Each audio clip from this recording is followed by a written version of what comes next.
everyone, I'm Ari here with Rachel and we're your hosts for the Merry Writer podcast. This week we're on episode 171 and we are joined by a guest as we ask the question, do writers need to be on social media? Before we dive into the topic, don't forget to subscribe to the podcast wherever you're listening if you haven't already, and if you enjoy our show, do please share it with friends and feel free to write a review. Now, please help us welcome our guest for today, E.A. Whyte, to the show. Erin, thank you so much for joining us. It's great to have you on the podcast. Thanks for having me here. I'm happy to be here. Now, before we get into the topic, would you like to tell everyone why you wanted to discuss writers being on social media? Yeah, so I think it's just such a pertinent conversation in today's day and age. Social media is a really big driving factor in a lot of sales these days, and marketing in general just looks so different than it used to. And it's still kind of an emerging category, I guess, for a lot of people. So just helping authors and writers through what that might look like. I like the point you said about how different it is. I am in my fourth decade. So I remember a time back before there was social media. It's like if you wanted to be a writer, first of all, there wasn't self-publishing. It's like you had to go towards traditional publishing or, you know, the vanity presses that sort of like sharked around after people. But there wasn't social media. And it's still this changing, growing thing. So it is something that needs to be thought about. And it does weird me out sometimes that there was a time before social media because it seems so prevalent now. But yeah, it is. It's just a weird thing. Whenever I think like that, it's just like, yeah, there was a time before like Facebook. Well, yeah, that's the thing, because Facebook came out when I was 13, I think, and I was so excited because I was finally able to create an account with my parents' permission, of course. But it was like this brand new thing and it was awesome. And I never thought that I would be doing it for, you know, my career someday. I mean, even think about the podcast and the Merry Writer as a whole. It started off as a hashtag game on Twitter in 2018. It is now 2023 and my Twitter account is deactivated because screw Twitter. No offense to anybody that likes Twitter.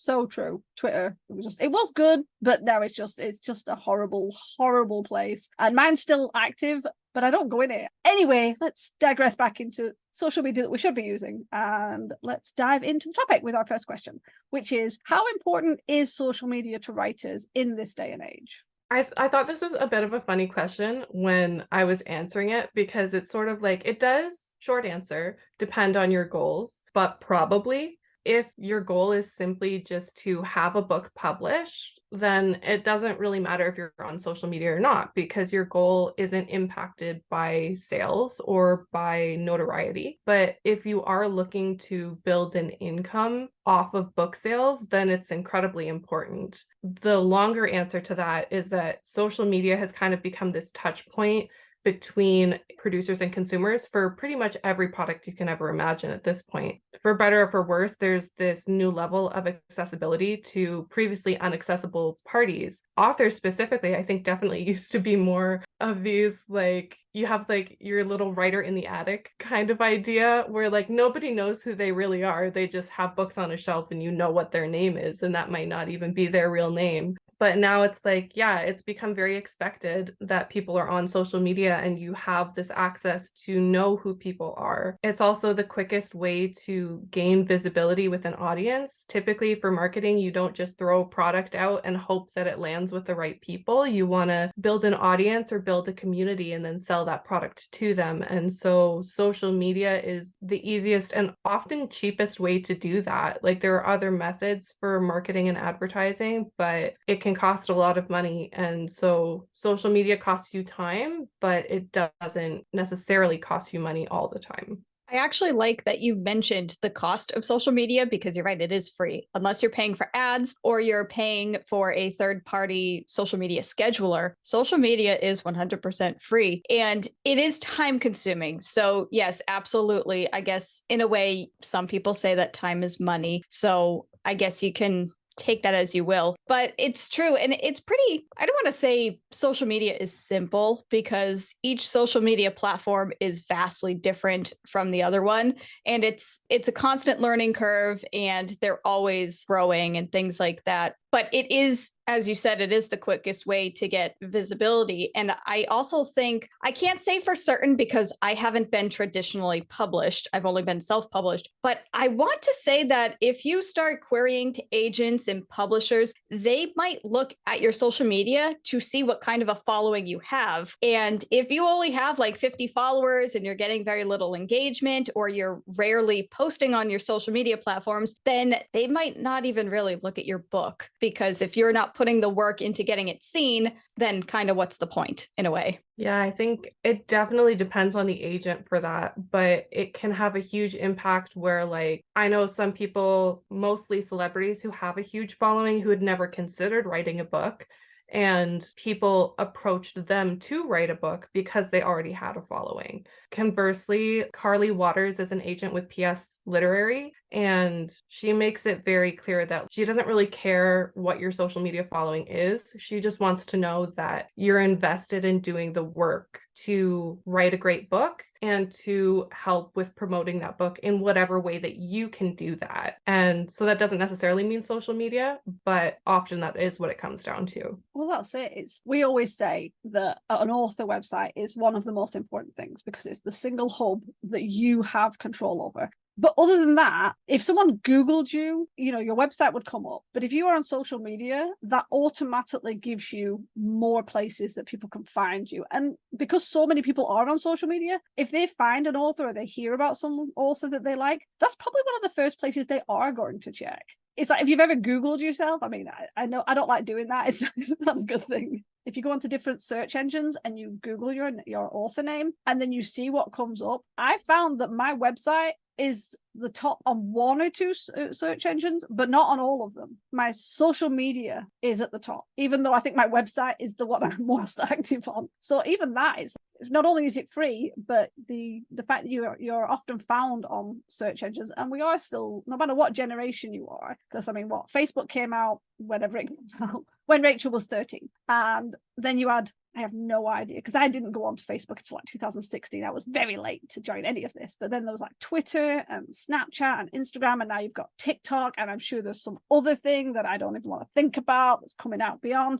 So you've got the younger generation who are on TikTok, and you've got the older generation on Facebook, and then people in the middle on Instagram. So it's kind of nice that you've got this overall connection anyway with different people. So I kind of like that. Right. And as Erin said earlier, depending on your goal, you may or may not need to use social media to necessarily promote your book. You can obviously go on social media and say, hey, look at this thing I wrote, and make those connections with other writers and readers. But obviously, it ultimately depends on your goal. And for me, I got to say, I'm kind of at the point in my writing career where I don't necessarily want it to be a career. I just want to write for me and have fun with it because I enjoy it. And I do want to publish my work, but in terms of sales and reviews, I don't really care about that stuff anymore. But for the sake of this podcast episode, I'm going to ask you, Erin, what impact can social media have on the success of a book?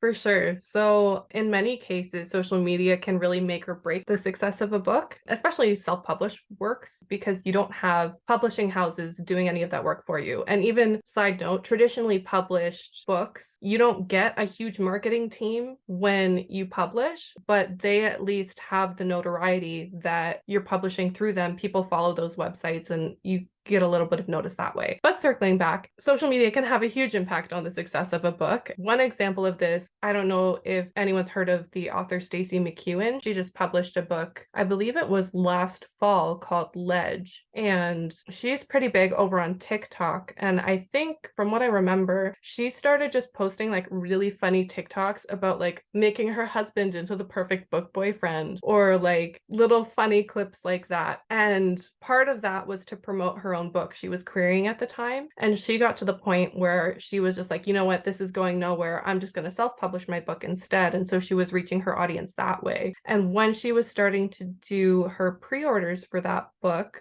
an agent found her on TikTok gave her a timeline. I think it was like 30 days or something. So she reached out to Stacey McEwen and was just like, hey, give me 30 days and I'm going to get your book traditionally published. And she did. It was a huge thing. And I think for all of her followers on TikTok, it was really cool to see that like she'd given up on traditional publishing to do self-publishing. And by doing that, she actually ended up traditionally publishing anyways because of social media. So that's just one example of that. But I think social media is also how a lot of people garner information about what's out there. So going back to TikTok, that is kind of the driving force in book sales right now. So I think Lightlark by Alex Astor has been a bit of a controversial book in terms of its upbringing. And I won't get like super into that, but she did pretty much all of her promotion herself on TikTok. And I remember when that book was coming out, I saw it everywhere and it was pretty much just her on TikTok talking about it. And it came out recently, I think within this year, but it also got her, I think like a 3-movie deal and like a multi-series deal. It was huge. And yeah, it's the kind of thing that she didn't have a team, she just had herself. And that's what it can get you. So yeah, I don't know. I think that's pretty cool. Just a couple examples. Also, Brandon Sanderson, I know he's he's already established, but the fact that like he's established and he could self-publish 4 more books in a year just because of having those touch points. I think if anything, what we can take out of social media in terms of making our books successful with sales and reviews and readers and all that fun stuff, it's that you have to put the work into it. And sometimes, yes, things can happen accidental. I'll say accidental in quotes. And you create like this really funny video that becomes viral and people swarm to it. But social media is not just creating a pretty picture and saying, hey, I wrote a book, go check it out. Here's the link. You have to actually have a plan and work for it, whether you have a team behind you that you hired yourself or a traditional publishing house behind you, or if it is just you, you got to take the time and engage with your audience and really be excited about your book. And I think that's something that's difficult for many writers, is that we don't get as excited about our books because of imposter syndrome. And we've discussed that to the ends of the earth. But yeah, it's like there's a certain kind of confidence that has to come with being on social media that will impact the success of your book. And honestly, like Book Talk and TikTok, it makes me wonder what's going to happen after TikTok, because like with most social media platforms, they have their hype and then they slowly decline as something new comes into the picture. And I think we're going to have TikTok for many years to come, but it does make me wonder how that's going to grow and evolve over time. Yeah, it's actually a really interesting conversation because I was looking at some of the information in the publishing industry in general, and the fact that bestseller lists are becoming less useful. I think there's one of the New York bestseller lists that's actually like on hold right now. They're not posting on it because so much of book sales now are from social media and not from people checking lists like that. And now you see on TikTok, I think there was recently like a new option that was added, or a new feature where you can actually purchase directly from TikTok posts. And we saw that happen with like Instagram too. Like that was a huge thing when it was just building up.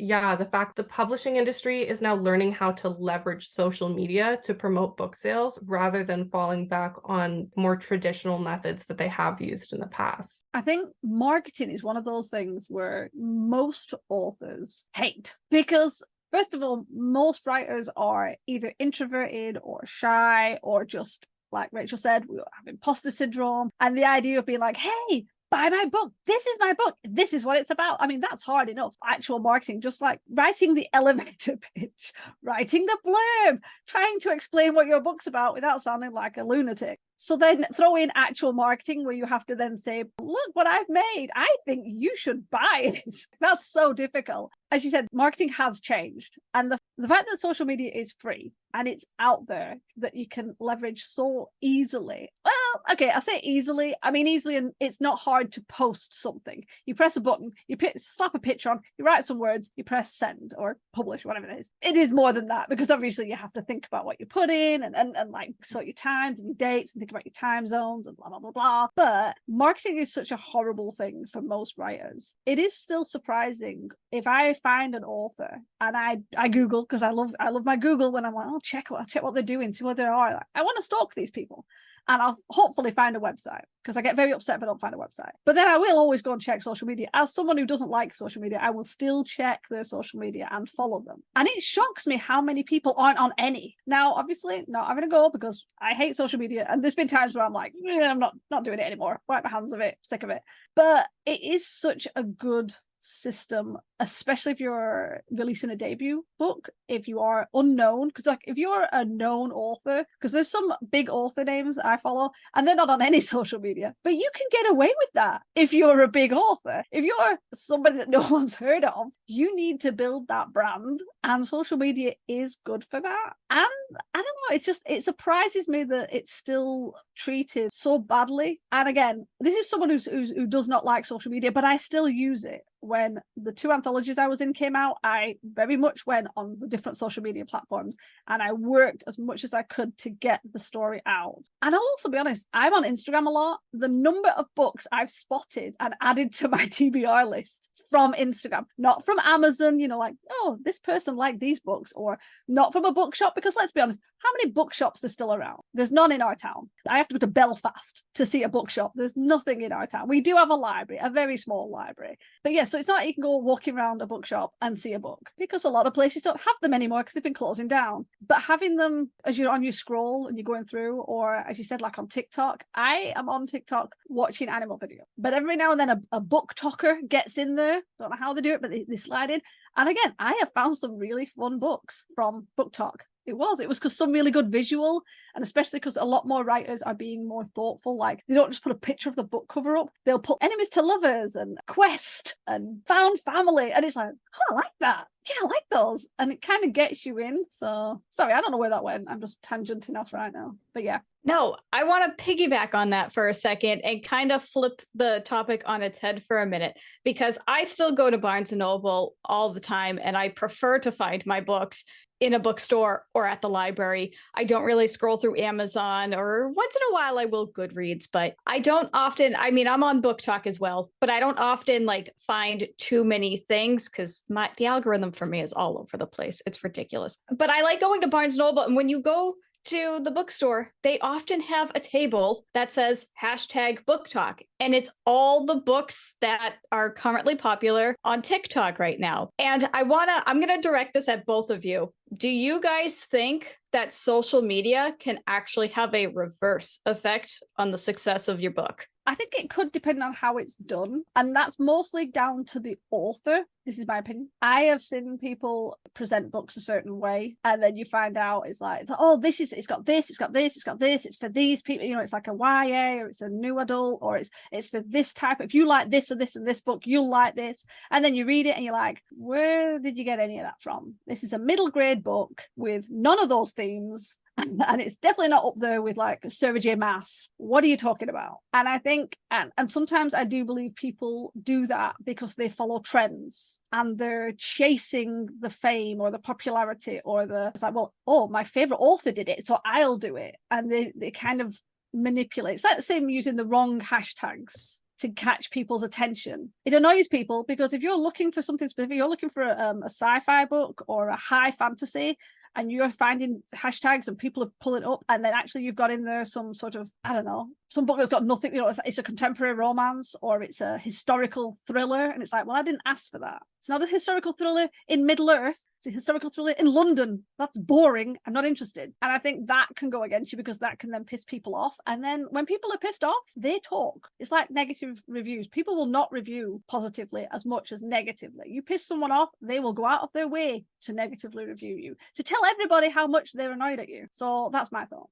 I think that's a very interesting question because I don't know if I can think of a book or a book series or an author that was like legitimately canceled by social media. I agree with Ari that your content has to hold up to the way that you're marketing it. And if it doesn't, that's not good. But it's still like, if you go viral on Book Talk, how many book sales are you getting from that? And you don't get those reviews until all of those books have been purchased. So yeah, it might negatively impact your longevity for book sales, but you're going to get a huge spike at the beginning, which might actually pay off your advance or pay off however much you put into that book, which is still kind of a positive thing. I know there's been some drama with like certain authors. Like I know a few years back, Cassandra Clare had that huge thing about like plagiarism in some of her City of Bones books. Of course, she was still established at that time and she had lawyers to help her deal with that. But the fact that that was a time when an author could have been canceled, because that's a legitimately problematic thing if it's true that she was plagiarizing certain work.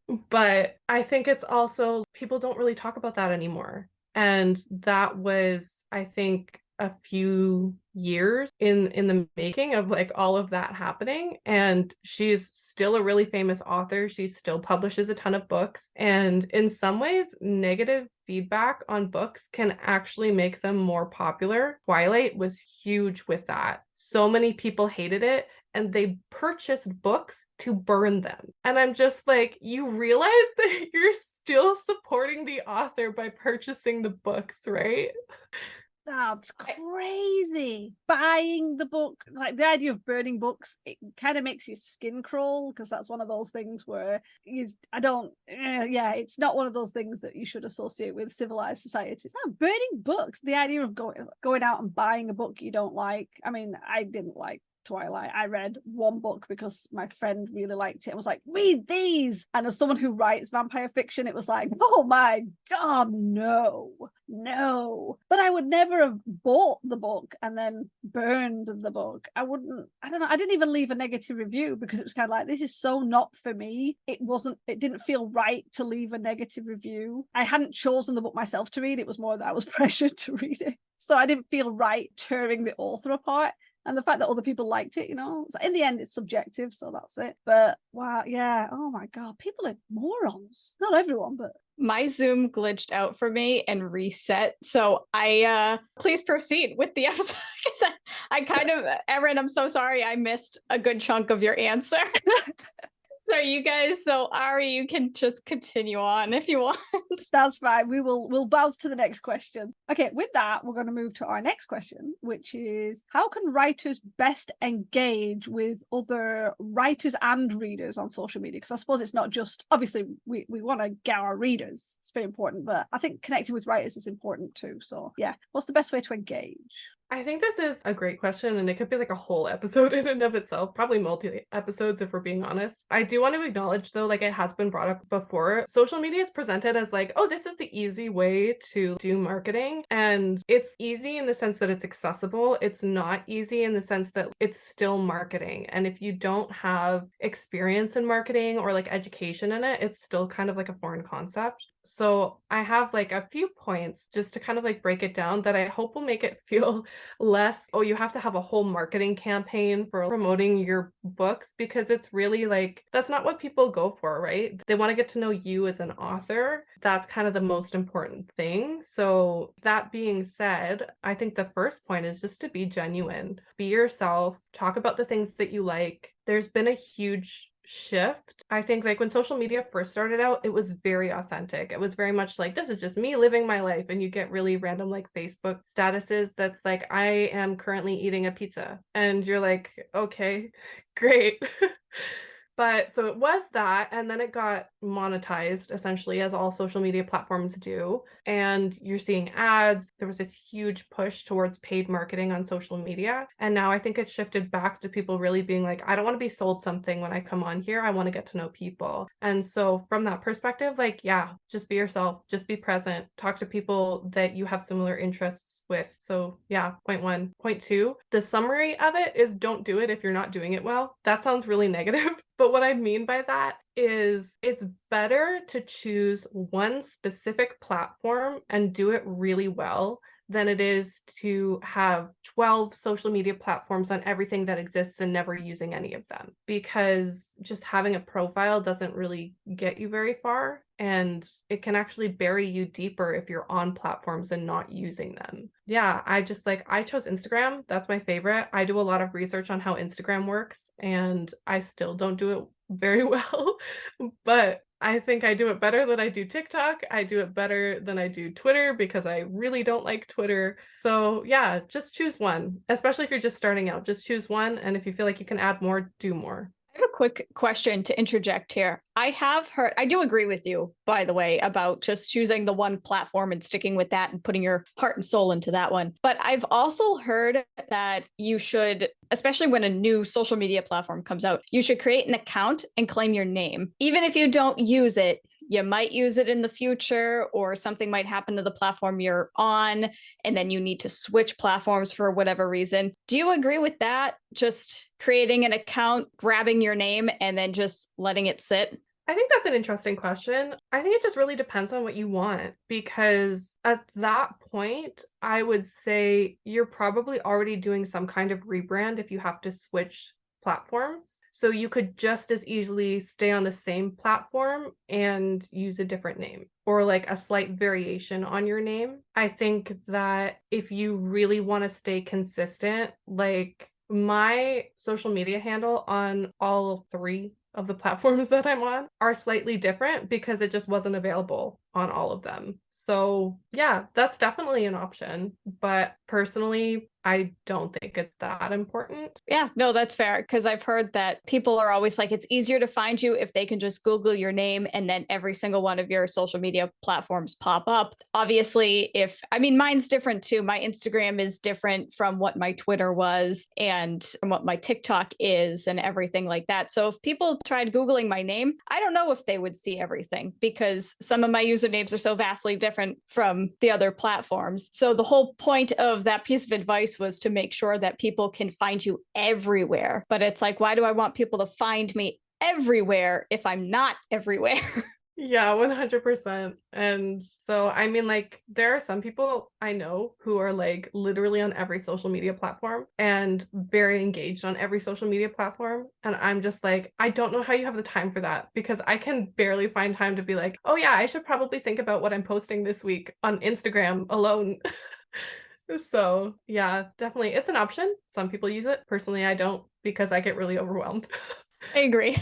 All right, so I will continue on with some of these points under how best to engage with writers and readers. So I think kind of another point on that is to create community. I think that especially when you're starting out, the most important thing, honestly, is to have friends, to have people that you can fall back on when you're like, wow, my writing sucks, or like, I don't know. Instagram, I found the reason I like it so much is because you find great community on Instagram. I stopped using Twitter because people got really mean, because so many of the industry professionals that I found on Twitter were very condescending and demeaning of like, oh, well, you don't know this, you should know this.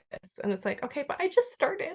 And Instagram is great for finding people at the same place as you, or people who are ahead of you who can help mentor you with a lot of your questions. And so just like, yeah, connecting with people based on your likes and based on what you're looking for on that platform, and just being yourself and talking to people. And honestly, for Instagram specifically, that is what will get your posts more shown. The more that you engage with people with like commenting, liking, sharing, those kinds of things actually boost your own post too. So don't just do it just to boost your own posts, because Instagram doesn't like that either, but do it like genuinely and talk to people and get to know people. That's probably honestly the best thing to do. Just a couple other points is, this is very marketing based, but like focus on your niche. So while you can connect with people and talk to people with like, you like dogs, but you're writing about like fantasy, you want to post about things that are within your niche. So if you're writing about fantasy, you're talking about fantasy on your platform, you're sharing posts about fantasy, those kinds of things. That's a very vague description, but yeah, just kind of know like, who are you targeting when you're creating that platform? I kind of go for a mix of like writers and readers, because I'm sort of in this weird in-between stage. yeah, I don't know, just know your goals when you create accounts, and focus on maintaining those goals, I think, is sort of where that comes from. And I guess the last point I have here is just to start early.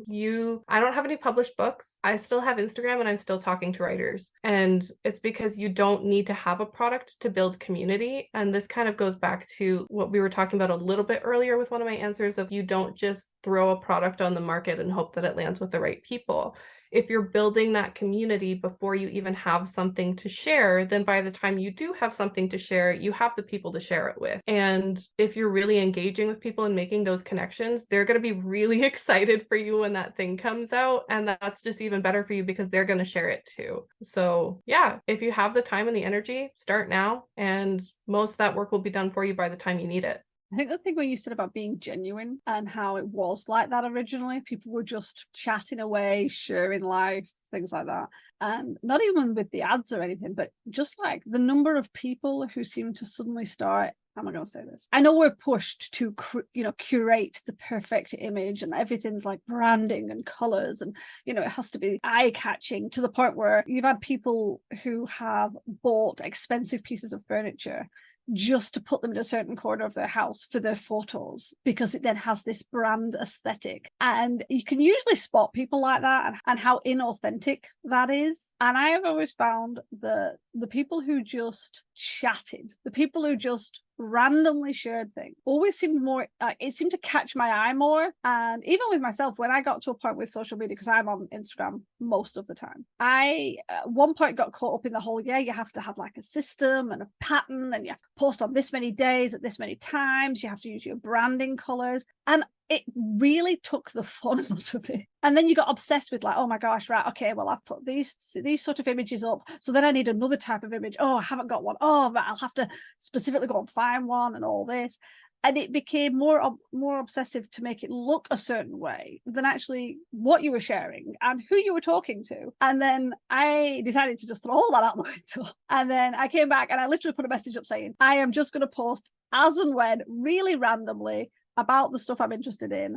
I'm not always gonna put my blog posts up. I'm not always gonna put the podcast episodes up because sometimes I just forget or come up late or it'll go on the stories. And I've had more interaction since I stopped trying so hard. And yet we're pushed. There's so many things where it's like, make sure your branding's on point. Make sure your graphics are like stunning. Make sure this is it. Have you got the perfect caption? And it's like, let's be honest, who reads the captions? Honestly, I read a few if I really feel caught with it. But 9 times out of 10, I'm looking at the picture going, oh, cool. And then only afterwards you realize that wasn't their photo. That's not their dog. That's some stock photo of a dog. And in their caption, they're talking about they really like dogs, but they don't have a dog. But if they got a dog, it might be this dog. And you're thinking, I only liked it because I thought it was your dog. Things like that. Yeah, it's so much of it is this kind of, there isn't a lot of authenticity. And the ones who are, you really feel it. And the same with like comments and community, like you said, community is so important. I mean, the reason the Merry Writer podcast exists is because when Twitter was not shit, I know that's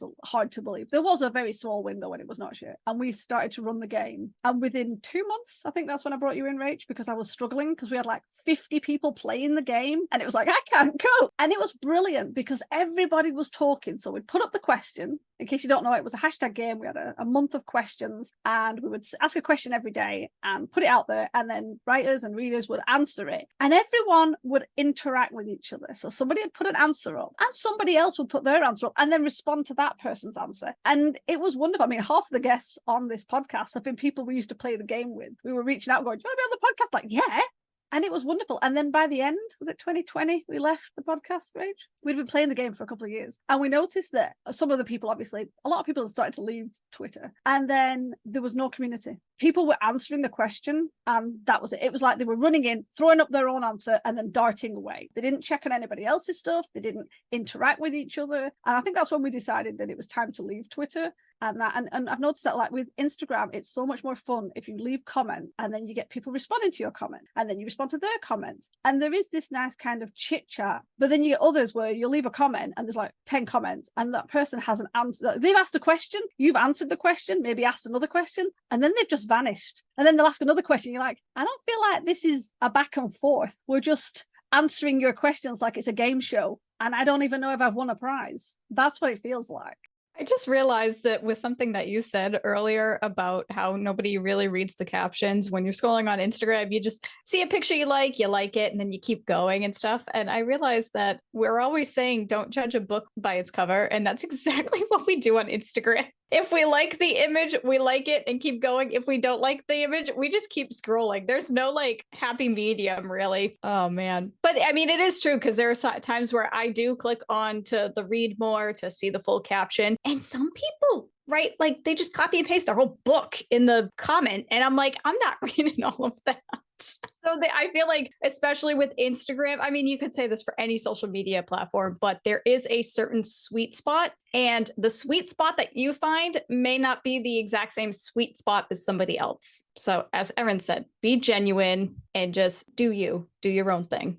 I have to say also, because it's something I noticed on Instagram, and one of the things I found that made a difference was, you ever get that where you get people who just follow you and then you go and look at them and you're like, you're a life coach living in Tuscany and you don't like cats and you don't read. Why are you following me? And there seems to be this thing where, and I think originally when social media came on, it was like someone followed you, so you followed them back. It's like, oh, I've got a follower. And I've obviously stopped doing that for a long time, but I get to the point now where I will go through my followers list and I will purge it. It sounds really mean, like just get rid of you. But I do know a lot of people who still do the whole, if someone follows them, they follow them back. But the problem is you can end up with a lot of trite coming on your feed, and it's so much nicer having people on your following list that you actually want to see, and like seeing content that's really fun for you, that actually engages and like catches your eye. The only thing I don't like is if someone publishes 4 times a day, because I get sick of seeing their stuff to the point where it's like, you know what, you could be selling me the next how to be a millionaire and it would actually work, and I still don't want to see it. I think how much you post is important. I mean, it's not even the, oh, buy my book. Have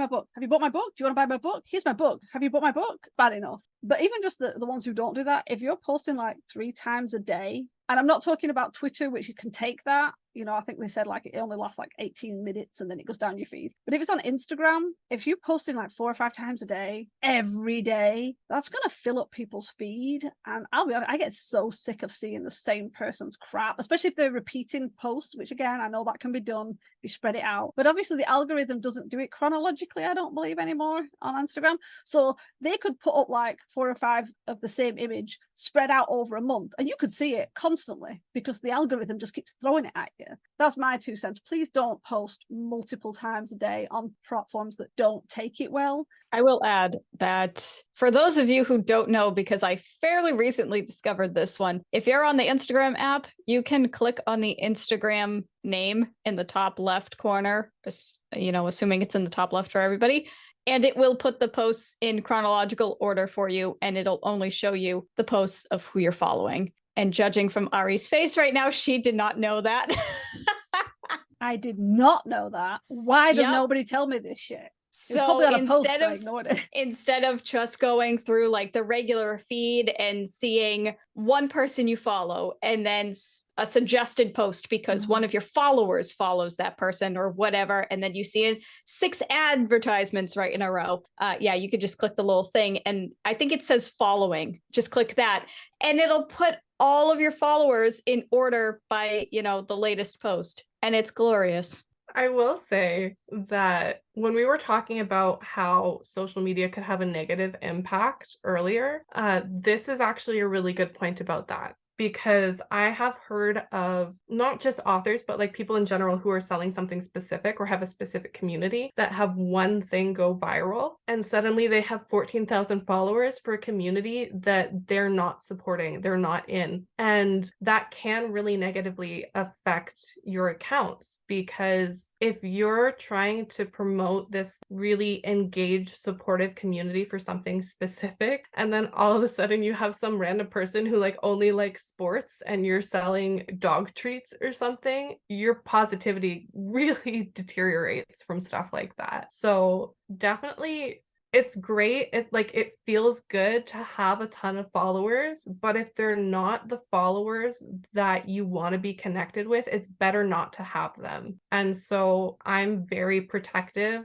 over who I'm following, but also who follows me. And most of the time it balances out, because those like random followers I get, after a couple weeks, they just disappear anyways. Be intentional about who you're connecting with, and don't fall for having 10,000 random people that don't really care about you or what you have to offer. I think that's one of the strong suits about Instagram is that you can obviously block people, but you can just go through who's following you and just have them unfollow you. And it doesn't notify them. You can just go through and quietly get rid of the people that you don't want. And I think that's great. We just need to get rid of those constant messages that say, promote this on, blah, blah, blah, and you're like, please go away.